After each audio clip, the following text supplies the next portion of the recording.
This is the first Q&A, question and answer video that I've ever done. And I wanted to do this because thanks to you guys, which I'm so grateful for, I have over 100,000 subscribers on YouTube, which it used to seem impossible. If you know, you know, but it used to seem impossible. And I'm like, oh my God, I can't, sometimes I'm like, I can't believe this. It's just nuts. We will talk about that a little bit in this video too. But I wanted to answer some of the questions you guys have sent me. I'll even talk about I would never share this except for with you guys. This is not even this is personal, but I'll share some recent surgery that I had, and then the surgery I had a long time ago that you guys asked about. And I'm sharing it with you because I just kind of feel like some of you need to know because of even how I got my start on YouTube as well. I just kind of feel like I owe it to you to share. But anyway, we will get started. You can definitely fast forward through the video if I'm talking about things that you're like, I really don't care. But we'll see how this goes and I hope you enjoy. So a lot of you guys asked about my husband and who is he? How did we meet? You know, what's that whole story? Several questions about my husband and my family. So my husband he was born in Fiji. His dad was in the Peace Corps a long time ago and married a Fijian woman and had his brother who is a little bit older and then had him. And so they were about 4 years old or 4 and 5, something like that. They separated, went their separate ways, and his dad brought them back over to the United States and he's been over here ever since. Of course, he's been to Fiji several times and has stayed in the village. And actually his brother did 3 tours in Iraq. And then after that, he decided he wanted to move to Fiji. He lives in the same village that he was born in. He married a Fijian girl. They have 4 kids. So my husband visits him. And actually, right before I got pregnant with my first child, my daughter, we went to Fiji I had never been there before, but we went and I met his biological mother and a lot of his aunts and uncles. And of course, his brother lives there. And we had the best time. It was absolutely beautiful over there. And I got pregnant right after we came back. So I haven't actually been back to Fiji since then because I'm not going to travel with a child that far. But my husband, he brought my daughter, who's now 7, he brought her to Fiji a few months ago, and she, loved it, and he wanted her to, get to know his village and get introduced to his extended family and that kind of thing. And I want to go as well, but my son, who is 2, he needs to be a little bit older because I'm not going to fly on an airplane to Fiji, which is a 24-hour trip with a 2-year-old. It's not happening. And everyone would thank me for making that decision. So my husband's dad actually remarried over here, and they had a daughter who is my sister-in-law. And so if she's blonde hair, blue eyes, and my husband's dark hair, dark skin, dark eyes, they don't look alike at all. So people get a little confused when they're like, how did that all happen? And we are all really close. I'm very grateful for the family that I got married into. They're amazing, and I kind of feel like I lucked out in that department. So my husband and I met, I guess we're coming up on our 10-year anniversary, and I was living in New York City, and I'd been living there for about 5 years, and I was kind of just having I call it the quarter life crisis because I didn't like what I was doing. I didn't want to do what I'd majored in. I majored in finance in college, and I was just like, oh, I don't want to do this. I've always loved fashion. I've just always loved clothing and everything. So I thought I wanted to be a fashion designer. I went back to school to Parsons in New York City, and in the meantime, my parents have a retail store. I'm trying to make this really short and condensed, but they had a retail store and they needed some help with that. I'm like, you know what? I'll go help you guys out while I'm trying to figure out what the heck I'm going to do. And so that was back in Florida. And while I was helping them out, I just really fell in love with retail. And I started my own boutique. We'll talk about that in a second. And while I was there, my husband was there running a nursing home. And he started asking about me in this town, very small town. And so I heard this guy named Ron, who runs a nursing home, was asking about me. And I'm like, what? Who is this guy? I'm in my head, I'm thinking he was much older than me or something, which makes no sense, but that's what I was thinking. He started messaging me on Facebook, and I had just been living in New York City, where if you were dating a guy in New York City, they're like, hey honey, how you doing? Let's go out this evening. I'll pick you up at 7. Well, nobody talks like that, and nobody was picking you up because it was New York. You would meet them, but they were just very aggressive. So just very much where, let's go out, let's do the thing, whatever. So when he was just emailing me and not really asking me out, I was like, this is weird. Like, I don't want to develop a relationship with you over email. We've all been there before. You like, you know, emailing is one thing, and then you meet him in person and you like have no chemistry, or you're just kind of like, this feels really awkward, and then it's all very awkward. And it's also a small town, so I'm like, I don't want to develop a relationship with this guy over email. This is strange.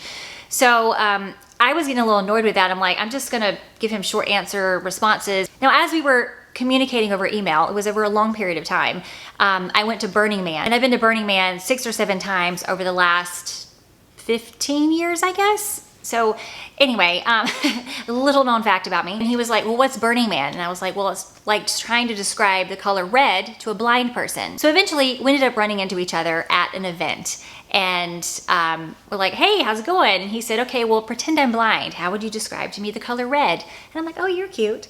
Okay. And then we started talking, and then we were kind of inseparable. So we ended up getting married, and you know when you see Instagram and you see like Facebook and stuff, and people's families look perfect, and they're like, oh, we do everything together, and like our family's perfect, and we share everything equally, responsibilities are 50-50, and everything's hunky-dory, and we have, you know, yeah, we fight a little bit, but oh, we're perfect. Yeah, it's not been like that with us. I want to just say, like, the first 5 years of our marriage, which is half our marriage, were definitely the hardest. Were they the biggest learning? Oh my gosh, yes. Like most people, we got married because we just had so much fun together, but that doesn't really make a marriage, you know what I mean? And so we really just had to grow up, I guess, if you could say. We had a kid in the midst of this. So we have been through it. We are like in the amazing years right now. But I just want to say that because I feel like I don't ever want everyone to be like, oh wow, your life seems so perfect, and like, you know, nothing ever goes wrong. Like, no, it has. Trust me. We've had lots of things in my life have gone wrong. But you know, it's really good right now, and I'm so thankful and blessed. And I feel like you can't really be so appreciative and grateful for when things are going right if you've never actually experienced when everything's going wrong. So anytime you're going through those times where things are just really, really awful, just know that it will get better. It will get better, and you will enjoy those better times a lot more. Keep moving around because I feel a little, I've never shared personal information like on the interwebs, you know? So it's a little strange, but we're just gonna go with it, okay? So a couple of you guys asked about my boutique, and I do have a boutique. I've been in the boutique business for 12 years, I guess now. So I still have the boutique that I started when I came back from New York when I was having my quarter life crisis, and it is swimwear and beachwear. And then I ended up opening a second location 2 hours away, and that one, it did really great for a while, and then COVID happened, and you know, I sold a lot of like dresses and like going out stuff. Things just never really got better after that. I mean, it just really was just not doing well. And then at the same time, I got pregnant. And then I got put on bed rest while I was pregnant, and then my lease was up, and I was having to depend on college students to run my business. And if their roommate got, you know, tested positive for something, I would have to shut the whole store down. It was just like a very not ideal situation. It was really tough. Now, my original store, my first one, I kept because it's a very specialized store. It's all swimwear, a little bit of beachwear, and it's in a tourist location. So it's very tourist driven, and just, you know, people coming in from out of town, they come buy a bathing suit. Like, it's heavy in store traffic. I know a lot of places are online businesses, but that is it's a whole nother animal. And when I do have things that are in the store that we have pictures of and have online, and we have enough of it that I can put it online. I do put things online, and I will put stuff in my video occasionally, but a lot of our items just aren't online. So unfortunately, I can't link a lot of things from my store because they're just not online. But hope, you know, maybe one day I'll do that, but online is a whole nother animal. But that store is my baby. I have a woman who works there who's amazing, and she manages the day-to-day stuff. I still do all the buying, and I still do all the back end, everything, but that's things I can do from home. And I had several people ask about how I got into fashion, and honestly, I think I've just always liked it. Now, I didn't figure out my own style till much later, and I've gone through lots of horrible, like, I'm glad that Facebook was not around through a lot of my growing up years, because I'm glad I don't have pictures of all that, the things I wore, or evidence of what I was wearing whenever I just gave up on fashion and was like, I can't look like those people and I can't wear that stuff, and so fashion is not for me. I went through lots of those times, lots of insecure times. So now we're good. Now we're good. It's been a long process. I had some questions about how did I figure out my style, and like, what do I do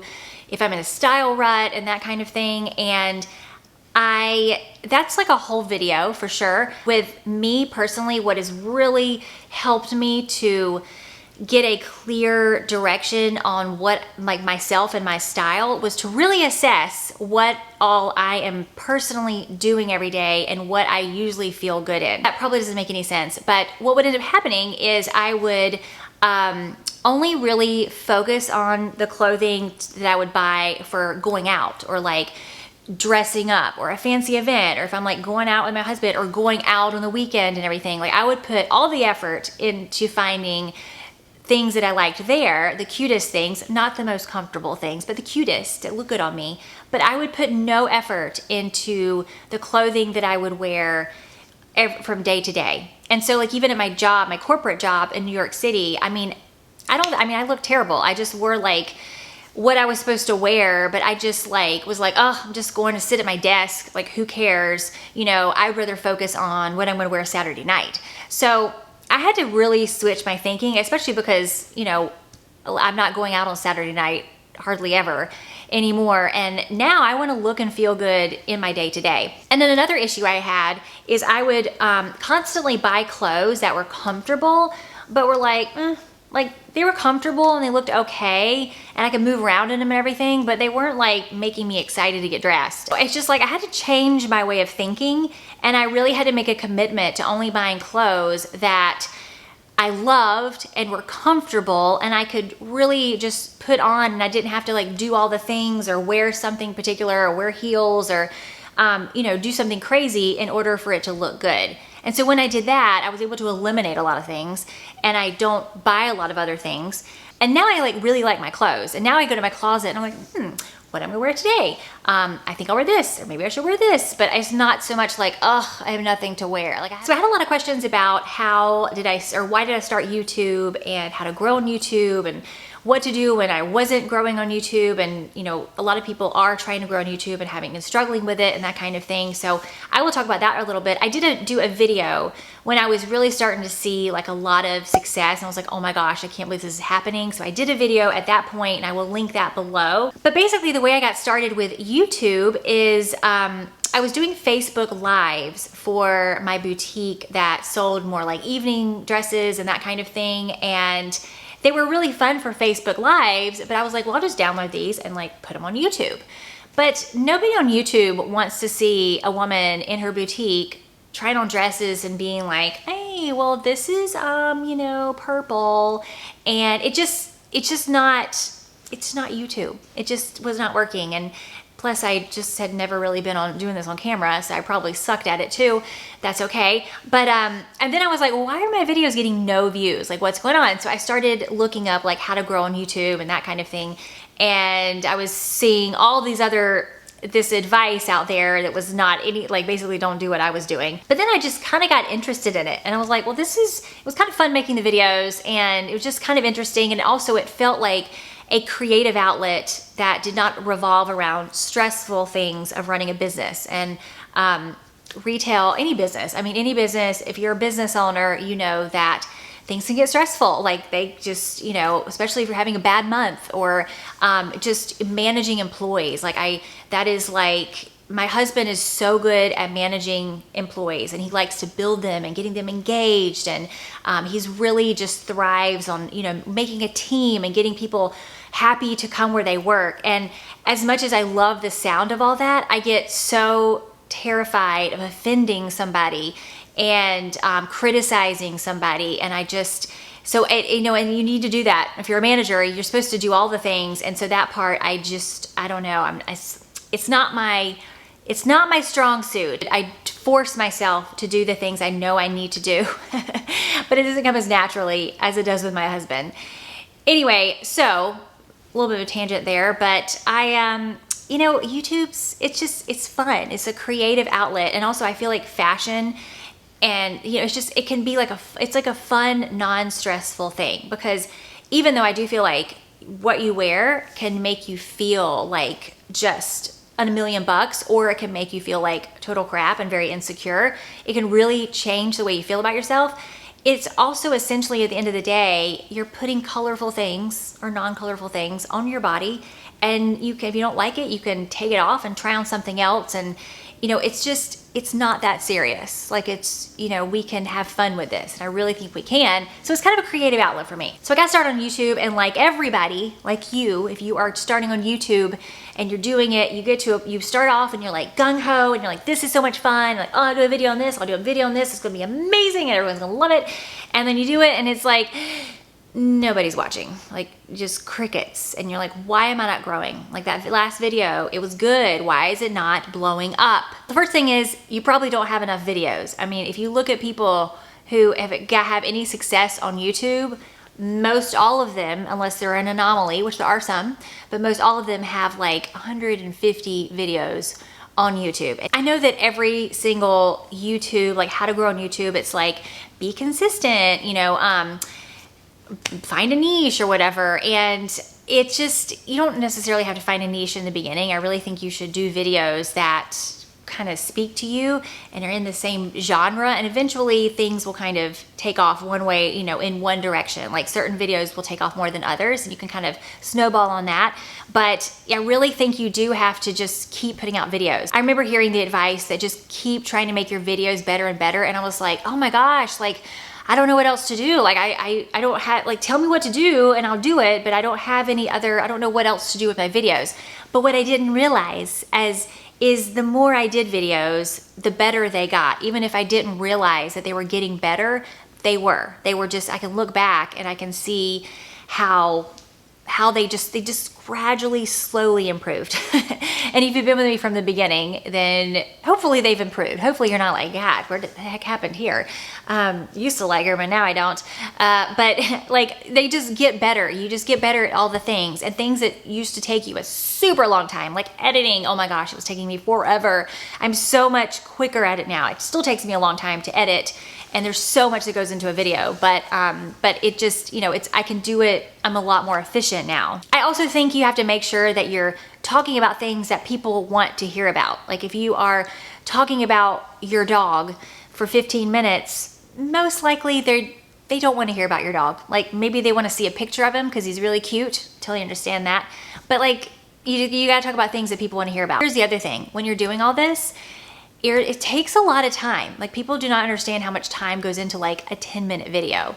This one, I am going to, since I'm just talking a lot, I'm going to edit out. I'm going to try to edit out a lot of my rambling, okay? Because I know there's a lot. But it just takes a lot, especially with fashion videos. It takes a lot. And people don't understand that. And so you're doing all this, and you're like for me, I was getting up at 4 in the morning to edit videos, and at night, or on a day that I didn't have to work in my store, just like all my free time was going towards this. And when you're not getting anywhere and you're doing this, it's just like, it can be daunting, and you're like, maybe this is not for me because this is nuts. I'm just telling you, keep going, because every single person who's on YouTube, like every single person has been through that, and it is what it is. It's just, you have to keep going. And then the funny thing is, when you finally get to where you're actually making even $10 from a video, you're like, oh my gosh, thank the good Lord. But to keep this up, in order to keep up doing videos, you do have to make money from it, because there's no way that you can take on a second job, because you probably have, unless you're independently wealthy, but most of us have an income that we have to provide for our families. And basically YouTube is kind of like a second job, and there's no way you can take a second job and do it for too long for totally free. For me and for everybody else, it's like eventually it does pay off. Eventually it does. And then it's funny when people are like, why do you have a sponsor? Like, oh, she's got sponsors in this video. Like, I'm unsubscribing because you have a sponsor. You're like, well, you know what? Bye. Because I would never walk into somebody's job and say, you know what? I want you to serve me. I want you to wait on me or whatever, but I want you to do it for free. I mean, I'm not paying you. I don't have to pay you either way, but I want whoever is paying you to not pay you, okay? I just want you to struggle. I would never say that to somebody. And so whenever people say that, I'm like, they just don't know. I don't know what they know. I don't know what they think they know, but they just don't know. People complain about the ads on the videos. It's like, oh my Lord, like, I don't understand. Why do you not want people to make an income? You want me to be independently wealthy so that I don't need to do all this. And I would love to be independently wealthy as well. Okay, win me the lotto or something, and then I won't have to put ads on my videos. Anyway, but if you're doing YouTube, please keep going. A couple of people asked about where to buy elegant and classy clothing, or what brands do I like? And honestly, I really just more so look at the style, and it's not so much like, oh, I go to this brand for this, but I will say like Banana Republic they've done something, because their clothes, I'm loving their clothes. J. Crew even, I was talking about this with somebody the other day, but they used to just kind of be like same as we've always known J. Crew, and I was like, but I feel like the last year or so, J. Crew has got some really cute stuff. I love Uniqlo for like basics, and I feel like they do a really good job of basics that are quality and good natural fibers. Reformation often has a lot of really classy items that are, a little bit cuter and not quite so standard. I just did a video with Goelia, and they have a very like elegant like style to them. They're very conservative, very modest, which is just very unique, because I feel like you don't see a lot of brands like that right now.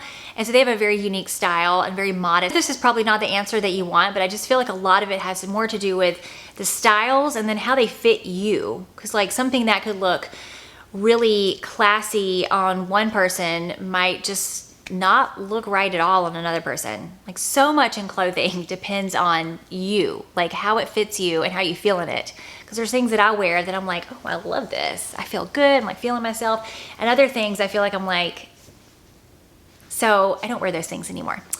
Bye-bye. So it's just so personal. All right, so some people asked about my nose job. I mentioned it in one video. I don't remember which one it was. And I think it was at the end. I'll usually like save the personal things for the very end, because they're the only people who are really sticking around at the very, very end are my ride or dies. And I really appreciate you. But yes, so I had a nose job. All right, I'll talk about my surgeries. My surgeries, plural. My goodness, sound like I like go to the plastic surgeon all the time or something. I just want to say, with plastic surgery, it's really personal. And even though I've gotten a thick skin from YouTube and Lord have mercy, it's almost comical now, some of the things I'll read, but it's kind of, I don't know anywhere to put this, but it's kind of none of anyone's business, meaning like whether if you think that they should do something or not. It's not your body. It is not your life, okay? Like it's like if you don't think that people should have plastic surgery, well then don't go get plastic surgery. You are in control of your body and yourself. You don't go get plastic surgery, but do not live that person's life. You have not ever lived that person's life. You don't know their life, and you are not that person. And what does it affect you if they go and Dolly Parton themselves? I'm not saying that to like, don't make comments. Like you can comment all you want, but I'm just saying like, if you're, I can take a lot of stuff, but if you're putting it out there that people who alter themselves are, horrible people or something, you don't know how that's going to affect someone else out there. So just be careful with the comments. Just be careful with those comments, because sometimes you don't know who's going to read them. Okay, so when I was a young lass, I had a very large nose, and it was, I do have some pictures of like, I think I was like 12 or 13 that are at my mother's house. I was not able to get them, and I don't really know if you could, I guess you can kind of tell, but I don't, it was mainly like, it kind of looked the same as it does now from the front, but from the side, you can almost tell that my nose used to be big. The guy did an okay job on my nose, but it's not a perfect nose, and I would not say this is like the ideal nose or anything, or anyone should copy it, but I think he basically just like took my nose and just like made it shorter because it was very like long and like it had a big old hump on it, but it was just big. And it was not even like, you know, some people are like, oh, I hate my nose. And you're like, what's wrong with your nose? No, I mean, I got made fun of it. People picked on me. Occasionally people would tell me that, you know, someone would identify me like, oh, the girl with the big nose. I mean, it just like, like it just, if you ever have had an insecurity like that and then you find out that people identify you that way, it's just like, it does not feel good. But you know, and also being like a middle schooler and like being a young person and having people say mean, nasty things to you about something you have no control over that's on your face. How unpretty do you feel? My goodness. And I know a lot of people have gone through this in one way or another for one thing or another. Maybe it's not your nose, but like kids are just so mean. So, and the thing is like, even the people who have said that or whatever, they're wonderful people. You really cannot judge somebody by what they did or said in middle school when we were all insecure. You know, it just is what it is. But it didn't change the fact that I had this horrible, huge insecurity about myself and my nose. And I mean, it affected my whole being. So my dad was very aware that, you know, this was bothering me. And in hindsight, I don't think I really shared with them like how much it affected me. But now that I have kids, I feel like I don't have teenagers yet, but I feel like I'll be able to tell, hopefully, gosh, you know, if things are they're really struggling with it. So when I was in high school, I said, hey, you know, just like, is there any way we can fix this? We can do something about this. And my dad, who was, you know, he was just, I really appreciate him for being like this. And he wasn't like, yeah, let's fix that thing. He just knew what it was to me. And actually got a little teary-eyed for a second there.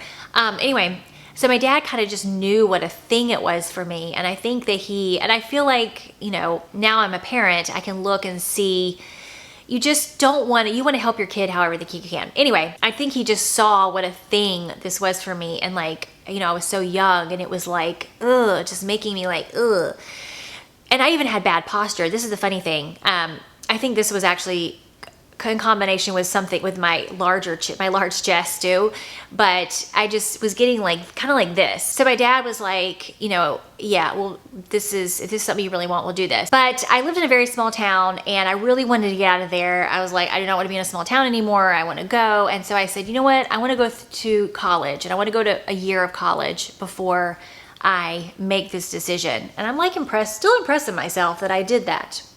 Anyway, go previous Anna. I mean, lots of times I look back on my life and I like cringe. I like have moments. Do you ever just sit around and you're like, just all hunky-dory and you're going about your day and then all of a sudden you remember 10 years ago when you did the stupid thing that was so embarrassing and you're like, why did I do that? And it was like 10 or 15 years ago or 5 years ago or whatever. It's like, do you have those? Please tell me you do, because I do. But this is one of the things I can be like, man, I'm proud of myself for waiting, to really not being like doing it, making an impulse decision. I really waited. So I did go through a year of college and I had like, once I got out of that small town and I, you know, made friends and it was just really like, loved it. I was still like, no, this is something it was like ingrained in my head of something that was bothering me. So that summer I had a nose job and it really wasn't that bad. I remember it really was not as bad as you would think it was. And I have to tell you, it just changed my whole life, because even though I had some people who were like, your nose doesn't really look that much different. And it really doesn't. Like from the front, this is probably exactly what I would look like if I would have never done anything, but from the side, it's a little shorter. But the thing with all this is what it does to you psychologically. And I had that was physically removed from me, and it just changed my life. I felt so much more confident. Just everything, like everything about me just internally just changed. So it was one of the best decisions. I've always said, I'm like, that's one of the best decisions I've ever made, is to do that. And I'm not saying that anyone needs to run out and fix and change their nose and all that stuff. But, you know, I'm just saying, like, because there's so many people who are like, oh, you shouldn't do that, you shouldn't change yourself, and you shouldn't do anything to whatever. Well, I'm just saying that you know yourself and you know what things do to you. And if you have done all the things and you've worked on the things and you've gone through the things and it's like, it's still there, like, it's okay. It's okay if you do it. It's lots of people do, and lots of people talk about it, but lots of people do things and sometimes it works out great. Now my other surgeries, well, it's really only one more cosmetic surgery. I do have a titanium rod going through my femur because when I was in college, let's see, I had a nose job one summer. The next summer, I got in a horrible car accident with a college classmate of mine, and he died. And I should have died, like I should have. I was on interstate, I flew out of the car, it landed really far away from the vehicle, and they're like, she should have died or been paralyzed, and I wasn't either. But I did break my femur really horribly. I had to put a metal or a titanium rod in there, it's still there, and then I broke my arm and I had to put a plate in my arm. So if you ever seen this scar, it's because they put a plate in here and eventually had to get taken out. So it was like another summer of life-changing things, and that lots of things happening in college. Now the one that I recently had, and this is not something that I would ever share, and I'm like, this is not even something I really want to share, but I just kind of feel like I need to, because when I was starting out on YouTube, one of the like kind of niche areas that really helped me gain some traction on YouTube is I did a lot of videos on how to style a large bust, style a large chest. And that's a problem area for a lot of people, and it has been a problem area for me. I mentioned before that I was kind of like this, and just kind of was getting just horrible posture and everything growing up. And I think it's, a lot of it is because I got busty in high school and love my parents and everything, but my mom was always like, oh, you need to cover up, and I understand why. Obviously you don't want your 16-year-old daughter like exposing herself all over the place, but it just gave me this like, oh, okay, well, oh, I would be like walking around, she'd be like, oh, Anna, cover up, whatever, and I don't blame her for that. I get it, but there's just a lot of things going on that just really made me like, ugh. Now I've had a D, sometimes double D, like my whole life, and it's really been fine, but somewhere in my 30s, I was just like, they started going downhill.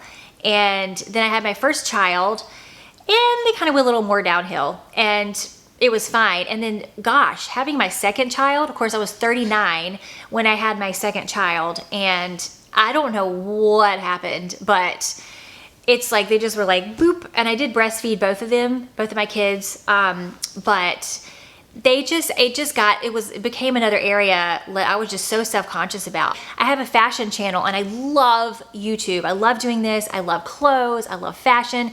And it had gotten to where I felt like my bras were like a harness. And it doesn't matter what I do and what bras I wear, one side is never fitting the right where the other side would. It's like one boob was smaller than the other, not fitting right.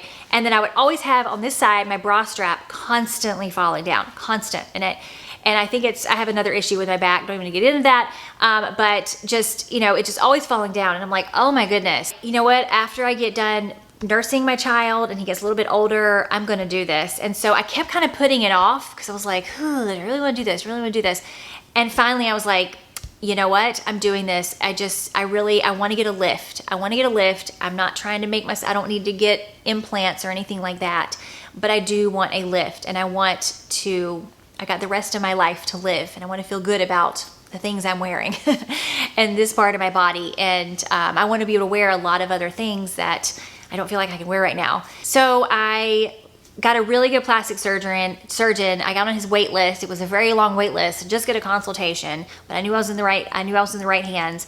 And I got a lift, no implants or anything. And they don't even look like they have implants, but they are very lifted now. They are a size smaller. I'm more like a C. I still have to wear the bralettes because I have an appointment tomorrow actually. And I'm supposed to be wearing just bralettes right now, no underwire or anything. So I have a bralette on right now. But yeah, so I had a boob lift, a breast lift. And it was, a breast lift is a lot more intense than implants. But But yeah, it reduced me by a whole cup size. That's how much like skin and stuff was there that was not actually breast tissue. So now they're lifted up and I'm so excited. Again, one of the best decisions I've ever made. I'm like, I hate that I'm sitting on here being like, yay, plastic surgery. But you know, if you don't, I don't think anyone should have plastic surgery unless it's like gonna change their life. And it's something they really have thought about. Like with my nose, I gave myself a long time. And then even with this, I've been wanting to have this done, gosh, for almost 10 years. 10 years. Yeah. I was like, I wanted to have kids first. I want to make sure I'm finished and everything. But yeah, it's been a very long time. So I've had lots of time to look into this, think about it, all the things. You know what's funny though, is my tummy after having my second child, it didn't happen with my first child, but after my second child, I have like the extra skin around there. But for some reason, it just does not bother me. I don't know why. It does not bother me. It's, I just wear high-waisted bikinis and I'm good. Like I'm not self-conscious about it. I'm just like, I don't know. I have no emotions about it whatsoever, which is funny. But this I did. So anyway, I wanted to share that because, you know, it does impact the things I will wear. I will not be doing any more videos on how to style a large chest because I don't really feel like I have a large chest anymore. I'm a C now. And I wanted to be honest about that, especially when I'm wearing things that maybe I don't have to wear a bra with, which I've never in my life been able to wear. But and someone's going to be like, what bra are you wearing? Well, I'm not wearing one. And this is why, because I went and did this. And also, you know what? Listen, if you have been waffling about this, about the surgery, I'm not going to show you my before and after pictures because I'm not going to put that out there. But it's not as bad. It was very painful the first 2 or 3 days, but you just have to go somewhere where you can just literally just lay up. And I just laid up and read books. And I had to get, like, my husband, he took care of the kids. My mom stayed with me and I just had to just lay there. And it wasn't even like, oh, fine, laying there. No, like you're just kind of like, oh, and you're just kind of like uncomfortable and you're kind of in pain. But every single day you get significantly better.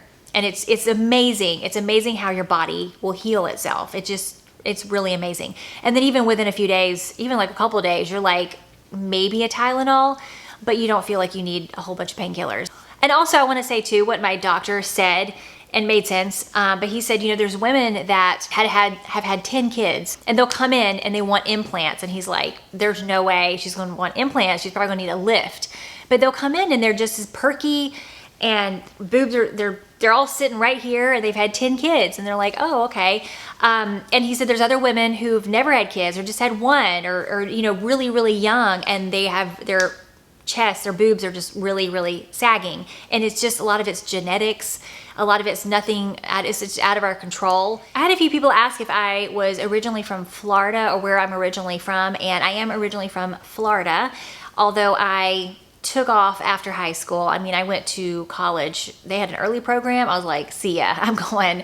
I just wanted to get out of that small town so bad. I appreciate the small town now, but it just, you know, when you're young, everything seems like you're just in a cage. And so I went to college in Florida and I wanted to get out of Florida then. And funny thing happened. It wasn't funny, but it's funny.